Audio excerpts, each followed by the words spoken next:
मित्रों, माँ गणपति जी को प्रणाम, माँ पराजगदम्बा भवानी को प्रणाम। आइए बात करते हैं। हमारा आत्मविश्वास सफलता का सोपान है। प्रत्येक व्यक्ति जीवन में विविधता, विषमता, सफलता, विफलता, नेतृत्व, अनुसरण, हानि, लाभ, लक्ष्य, भटकाव जैसे सम और विषम अनुभवों से गुजरता है। तब विविध परिस्थितियों में स्वयं को समझना मुश्किल कार्य हो जाता है। ईश्वर प्रत्येक हृदय में निवास करता है, वहीं 84 लाख योनियों में होता है। मैं जीव स्वयं शरीर नहीं, आत्मा हूँ, अव्यय हूँ, कृष्ण के समान निर्लिप्त हूँ। भाव से जीवन जीना मानव के लिए दुष्कर है, क्योंकि वह त्रिगुणों से युक्त कर्म फलों का भोग करने के लिए स्थूल शरीर धारण करता है। कृष्ण कह रहे हैं कि विषम और सम दोनों परिस्थितियों में समान भाव रखने चाहिए। इसके लिए आप अपने आप को उन्नत करें। अपने आत्मा को मैं कुछ नहीं कर सकता सोचता हुआ अवसादग्रस्त नहीं करना चाहिए। आत्मा ही आत्मा का बंधु है तथा पूर्व कर्मों, त्रिगुणों, ऋण अनुबंधों के कारण शत्रु भी हैं। अतः यदि आत्मा अवसाद से ग्रसित है तो वह स्व नियंत्रण में नहीं रह सकता। जीवन के प्रति उसका दृष्टिकोण नकारात्मक हो जाता है। यदि हमारा आत्म संतुष्ट भाव में रहता है तो सकारात्मक ऊर्जा का संचार होता है हमारे शरीर में। वह आत्मवान व्यक्ति आत्मविश्वास से पूर्ण रहता है। आत्मविश्वास का भाव दृष्टि की स्पष्टता, मानसिक तुष्टि, अच्छी भावना और आस्था से विकसित होता है। ये भाव मन के धरातल पर अद्भुत होते हैं।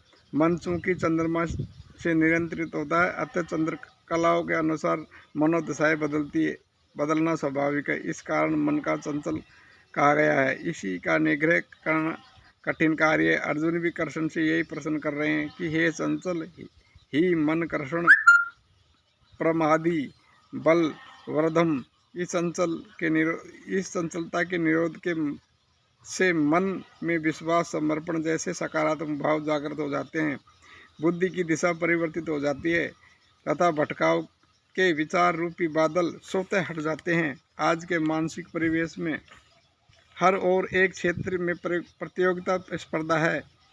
यदि यह स्पर्धा सकारात्मक दिशा में आगे है तो व्यक्ति उत्तेजक प्रकृति करता है।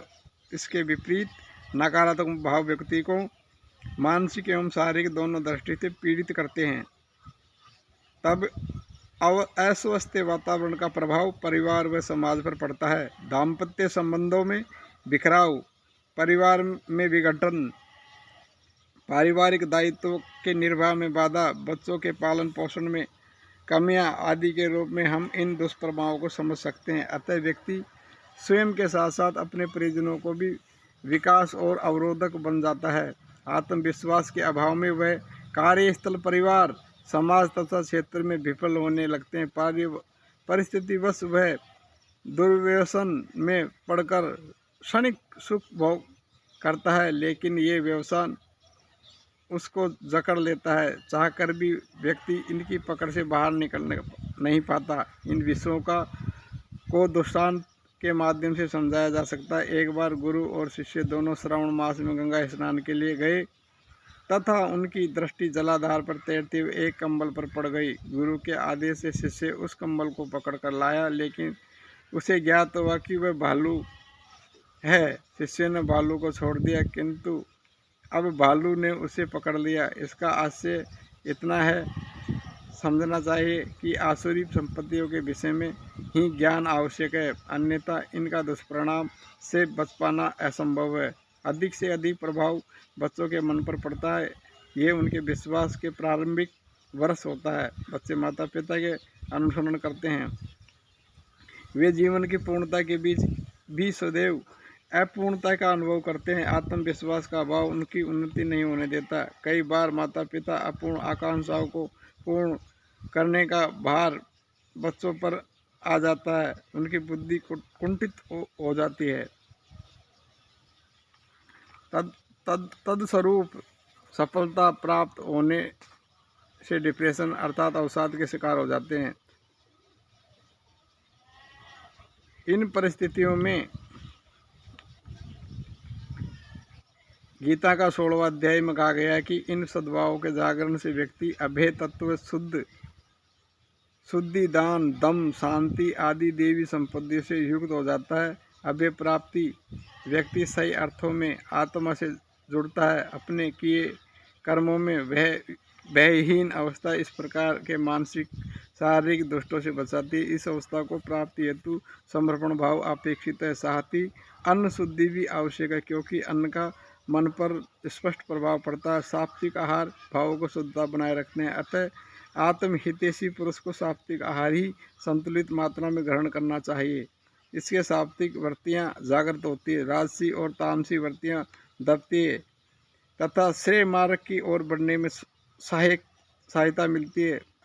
व्यक्ति अच्छे भावों से भावित होकर स्वयं के साथ साथ परिवार व समाज के उत्थान में सहयोगी बनता है।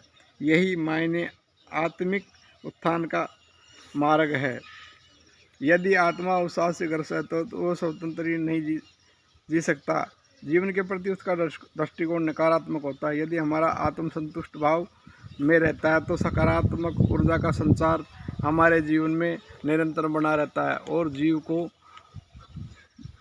सफलता का मार्ग परम तत्व के चरणों में स्थान मिलता है, मोक्ष प्राप्त होती है। मित्रों, हमारे चैनल पर ऐसी नई नई जानकारी आपको देते रहते हैं। हमारे चैनल द्वारा दी गई जानकारी आपको अच्छी लगती है, हमारे चैनल को लाइक करिए, शेयर करिए और सब्सक्राइब करना ना भूलें, क्योंकि आपका एक सब्सक्राइब हमारे चैनल को नई दिशा देता है। हरि ओम, हरि ओम।